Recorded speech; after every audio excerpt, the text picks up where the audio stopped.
Today I'm sewing and sharing a great woven tank pattern that's business in the front and peplum in the back. This is the Peplum Split Tank by Matchy Sewing Club.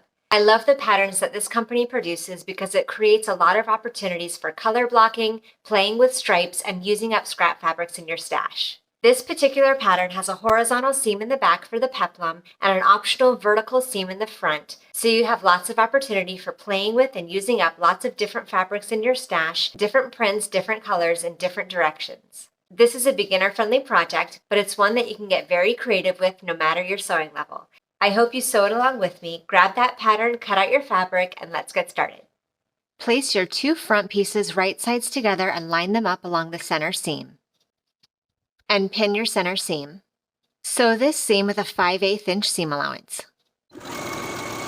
For this center seam that we just created, we're going to be encasing the seam for a nice and professional finish on the inside. But know that an easy alternative would be to serge these seams together, press them to one side, and then top stitch all the way from top to bottom. This would also create a clean finish on the inside. But for this encased seam, as per the pattern instructions, we're going to press this seam open, trim one side of the seam allowances down to 1/4 inch. And for the other side of the seam allowance that we didn't trim, go ahead and fold that seam allowance in half, right sides together with itself. Now that I've pressed this wider seam in half to the seam line, I'm going to open out my fabric so that both of the seams are laying out flat, and I'm going to take my folded seam and fold it over the trimmed seam, hiding this trimmed seam on the other side, and pin in place.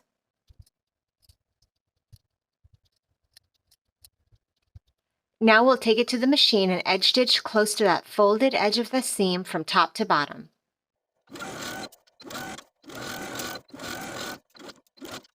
Grab your back peplum piece and we're going to gather the top edge using the longest stitch on our machine. With about 1/4 inch seam allowance, you're going to start stitching on one end, all across the top, to the other end, leaving thread tails on both sides so that you have threads to pull for gathering.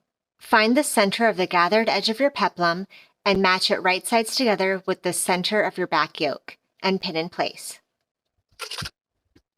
And now, starting from one end of the peplum, start pulling your gathering stitches so that the peplum fits the bottom of the back yoke. Once it fits and the gathers are distributed evenly, go ahead and pin in place. And repeat for the other side as well. Once that back panel is fully gathered and attached to the back yoke, we can sew this seam all the way across with a 1/2 inch seam allowance. Sew with the gathered portion facing you so that you can keep an eye on these gathers and make sure that everything sews up evenly.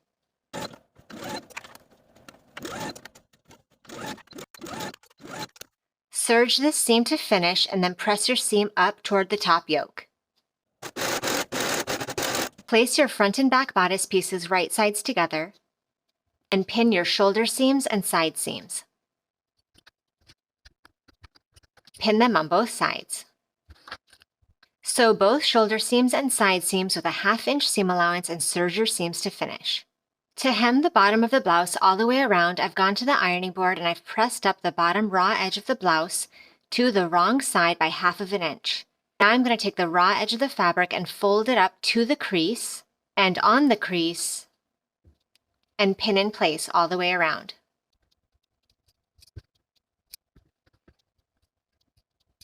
Now we can take this rolled hem to the sewing machine and edge stitch close to this upper inner fold all the way around. I folded my neckline bias to the wrong side by 1/4 inch, and I'm going to place it right sides together right at the center back of my blouse, matching my raw edges and pin in place. I'm going to continue matching the raw edges and pinning in place all the way around.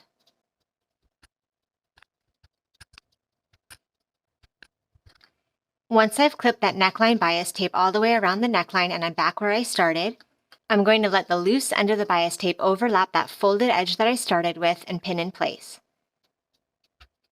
And then I'm going to sew the bias tape to the neckline all the way around with a 3/8 inch seam allowance.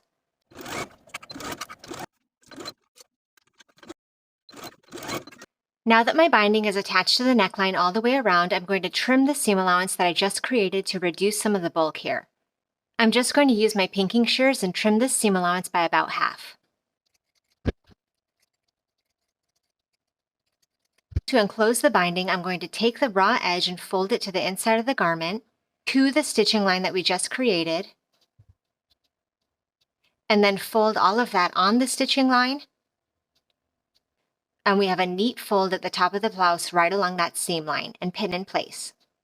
Continue folding in the raw edge of your bias tape to the seam line and on the seam line and pinning in place all the way around the neckline. Once you have your neckline binding rolled and pinned all the way around, take it to your sewing machine and edge stitch close to this inner folded edge all the way around.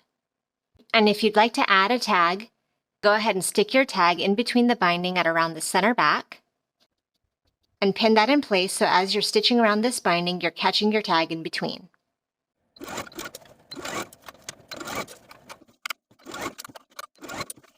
Now that our neckline is bound, we can bind the armholes in the same way. I've folded back one of the short edges of my armhole binding to the wrong side by 1/4 of an inch, and I'm going to start my binding at the underarm seam, matching the raw edges and pinning in place. Pin in place all the way around just as we did for the neckline. And when you're back where you started, lap your loose end over the folded edge and pin in place, and then sew all around your armhole with a 3/8 inch seam allowance. Now that my binding is attached to the armhole, I'm going to trim the seam allowance just as I did for the neckline. And I'm going to fold the binding to the inside of the garment just as we did before, folding that raw edge to the seam line and on the seam line and pinning in place. Once that's clipped all the way around, take it to your machine and edge stitch close to the inner fold of your binding all the way around. Repeat all of these steps to attach the binding to your other armhole. And you're all done with your top. Thank you for watching this sew along. Make sure you check out my other videos for more great sewing inspiration, and I'll see you in the next video.